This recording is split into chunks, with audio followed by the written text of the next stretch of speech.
Hey guys, BioLizard1 here, and today I'm going to bring you an underused match against PikaFTW321. This guy has actually been in a featured channel video before, so if you haven't checked him out yet, please do so. He's a very nice guy, a good Wi-Fi battler, and I'm sure you will enjoy his narrations. Now I'm still a little bit sick, so I hope I can make this narration pretty interesting for you guys. I'll definitely do my best to give you guys everything I've got. So he's gonna start off with Oxy. I'm gonna start off with Mian Shao or whatever you call it. I'm just gonna go for U-turn because I'm scarfed and I'm pretty sure I can outspeed Oxy since Oxy's speed isn't that sky high anyway. And I'm gonna go for the super effective U-turn. Doesn't do quite that much of damage, and I was expecting him to go for a Thunder Wave, so that's mainly the reason why I switched out into my Gligar. Now this is the perfect time for me to set up Stealth Rocks, and by the looks of his team he doesn't really have anything that can remove them from the field, so I'm pretty safe. I'm feeling pretty safe of setting them up. He's gonna switch out into Togekiss, and I expected him that he might wanted to go for maybe a Nasty Plot and set up on me, otherwise I really wouldn't understand the switch into Togekiss. So I'm just gonna switch out into my Snorlax if he decides to go for a Nasty Plot and go for a special attacking move, but he actually decides to go for a status condition. And that was actually pretty risky on his part, because going for a Thunder Wave on a Gligar that can be hit by a Thunder Wave is, predicting a lot there, and that may not always be the best thing to do, but hey, it paid off for him. Now I got way off my narration, but it doesn't really matter because at this point of the match I think I have like 1 minute of action where he's only flinching me using Thunder Wave and having Serene Grace work on his Air Slash and getting a 60% chance of flinching me. So in Pokemon terms this is called para-flinching your opponent, and he does it quite well actually.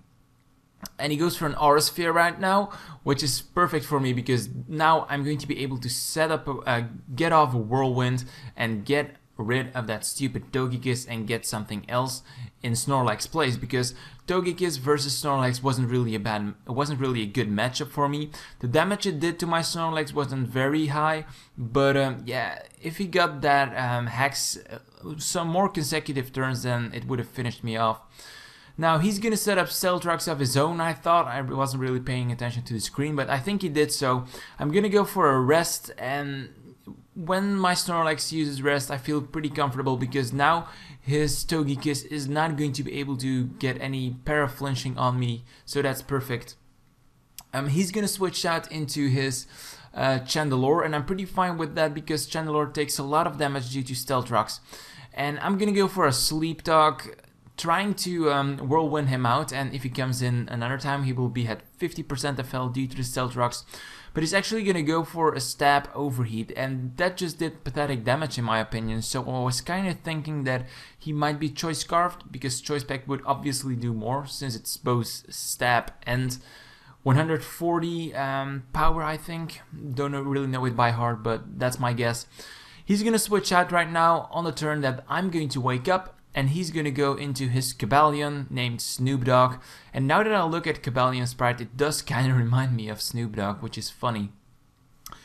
Now I'm gonna Whirlwind him again, and I'm gonna go into Oxy. As you can tell by my narration and by the way I played in this game, these two teams were very close, and I had to find my way through it, trying to hit its core.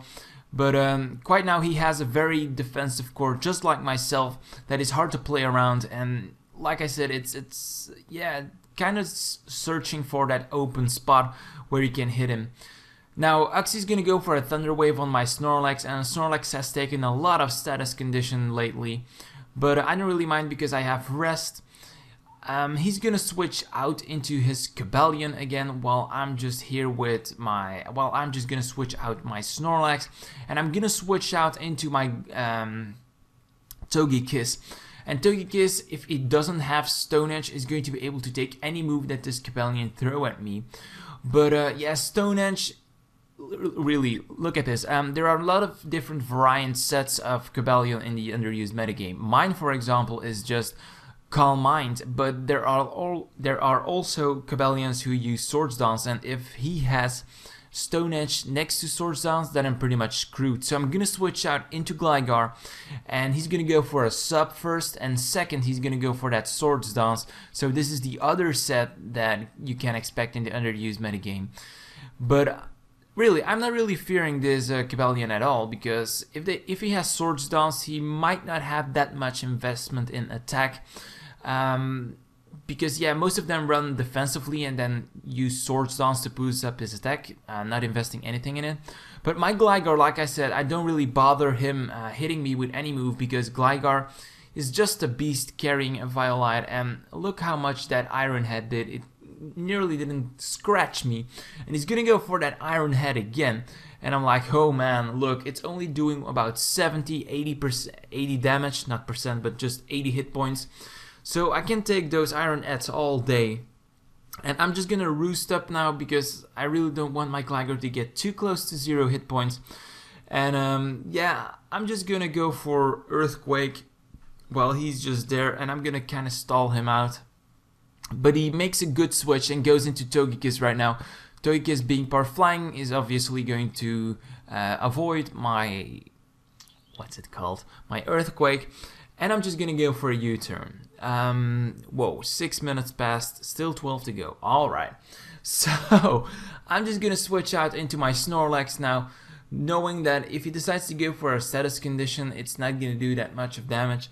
But he's just gonna go for an Air Slash immediately, and yeah, we're back in the same situation we were a couple of minutes ago. I think it was 4 minutes ago. He's going to be able to Air Slash me, and I'm just gonna be able to do nothing because of the paraflinching. And again, this is going to proceed to happen for, I think, 1 more minute or so. Not really sure. Like I said, he's gonna go for an Air Slash, and the only thing I have to hope for is that he does not flinch me, or that I don't get paralyzed. But yeah, so I keep going for rest, because I really want to get rid of this paralyzation status. And he keeps going for Air Slash, and here I actually made a misclick into sleep and went for Sleep Talk on the turn that I don't get flinched. So that was so funny. But at the time of the match, I was kind of frustrated by it, now that I remember it. Anyway, I'm just gonna go for another rest. This time he's not gonna paraflinch me. I'm just gonna rest, and I'm going to recover back to full health, which is fabulous for me. And that kind of means that I'm going to be able to get off Sleep Talk and maybe Whirlwind him out or get some damage on him with Body Slam. Now, he's going to switch back into Cobalion. I'm just going to go for Sleep Talk, and I'm either guessing, I really want to go for Whirlwind, but I'm just going to get a rest, which is bad. One choice out of 3 is non-attacking move, is something that's not very useful to me, and I'm going to hit that, which is unfortunate. But I'm going to switch out right now. I'm going to switch out into my Gligar, knowing that Gligar is going to be able to take anything that this Cobalion throws at me. And he's going to go for a Swords Dance.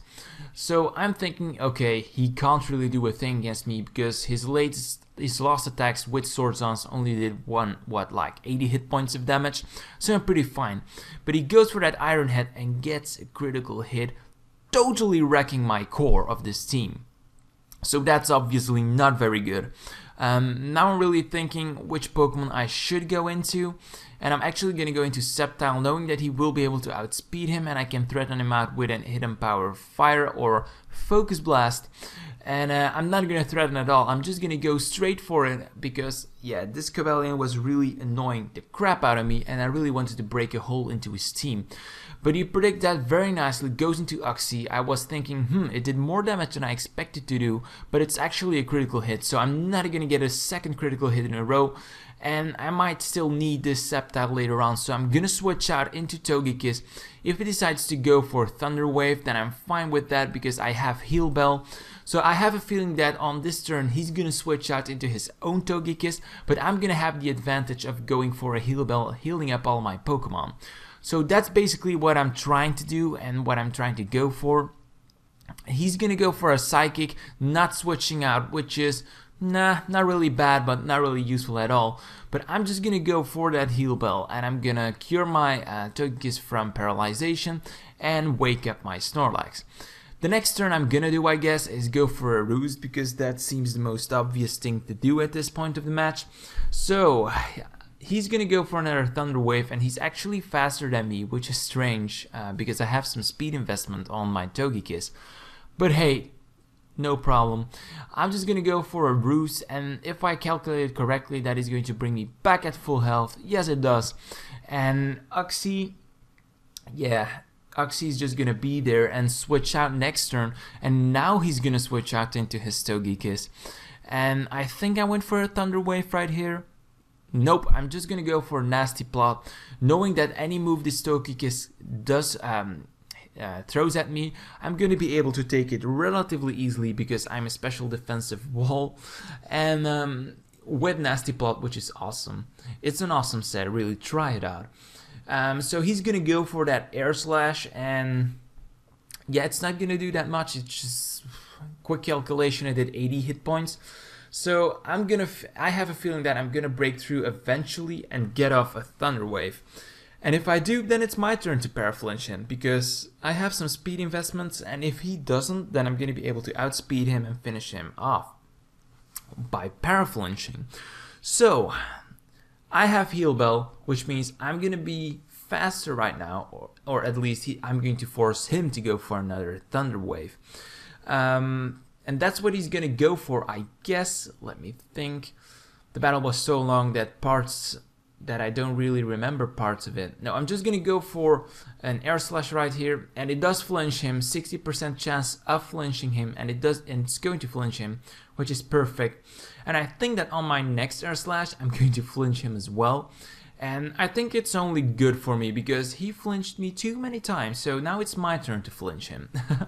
Anyway, while I'm flinching him, I'm recovering hit points due to leftovers, and that is just perfect for me. I'm gonna go for another Air Slash, and I think I'm gonna get a critical hit. No, I'm not gonna get a critical hit, but I do get a third flinch in a row, and that's going to be a dead Togekiss.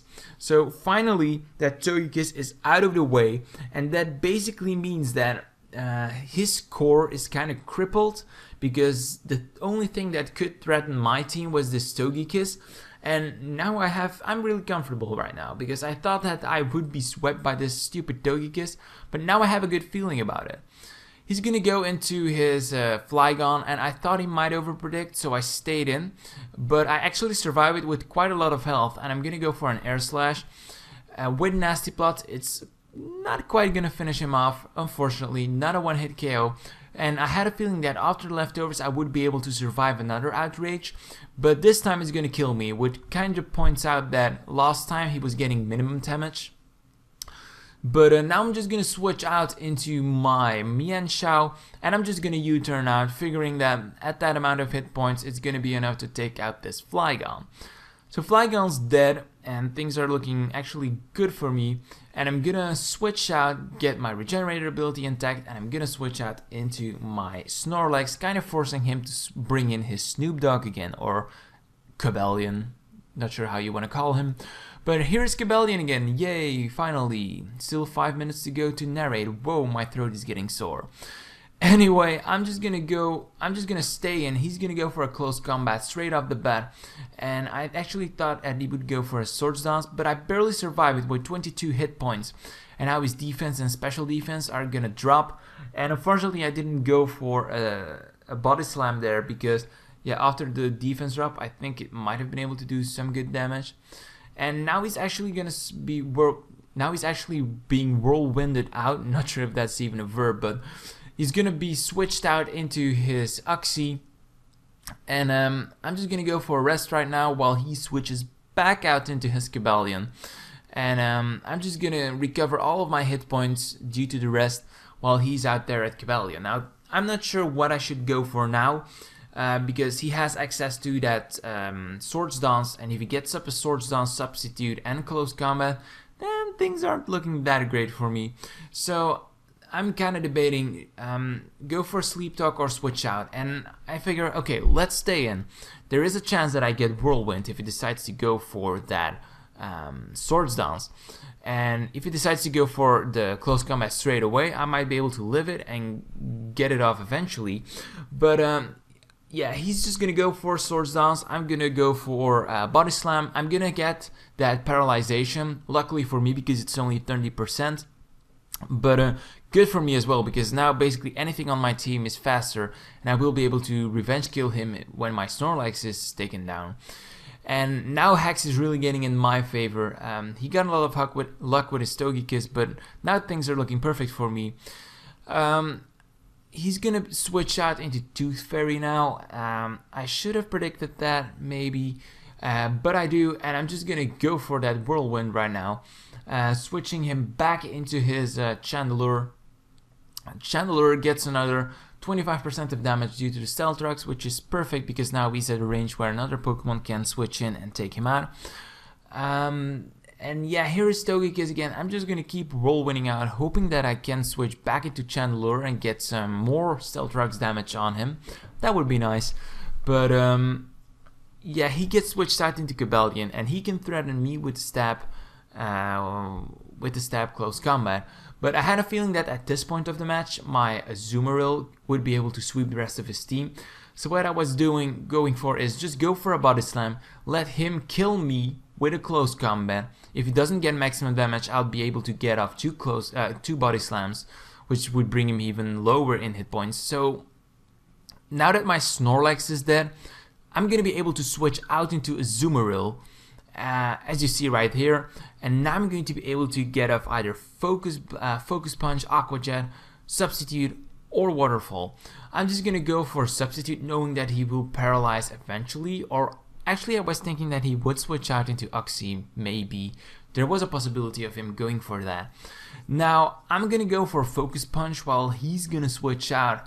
And no, sorry, I'm just gonna go for Waterfall while he switches out into Chandelure, but that's perfectly fine by me because I'm hiding behind the sub, so that's cool.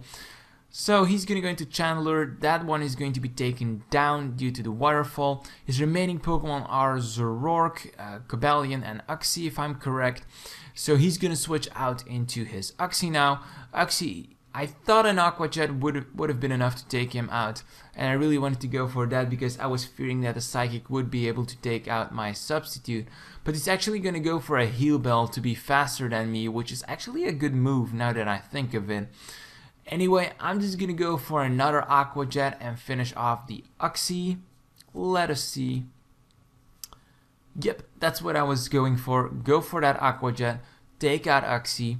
Now Uxie is dead, and his last two Pokemon are Zoroark and Cobalion. Zoroark, let me check. Yep, here is Zoroark. I'm going to be able to take out Zoroark with a Focus Punch since it's super effective and I'm like Superman. But he's gonna go for a Sucker Punch, taking out my Substitute. But I wasn't really fearing stuff at all because his last Pokemon is Cobalion and he may not be paralyzed, but one close combat won't be able to take out my Azumarill, which means that I will be able to kill him on the second turn with a Stab Waterfall. And that is what's gonna happen. So he sends out Cobalion, goes for close combat, his defense gets lowered by one stage, and I'm just simply gonna take him out with a Waterfall, and that will be a good game. So this was a very long game, but I hope you guys enjoyed. I'm glad that this narration is finished because I can't say a word anymore after this. So I hope you guys enjoyed. Don't forget to like, comment, and subscribe, and see you in my next battle. Bye guys!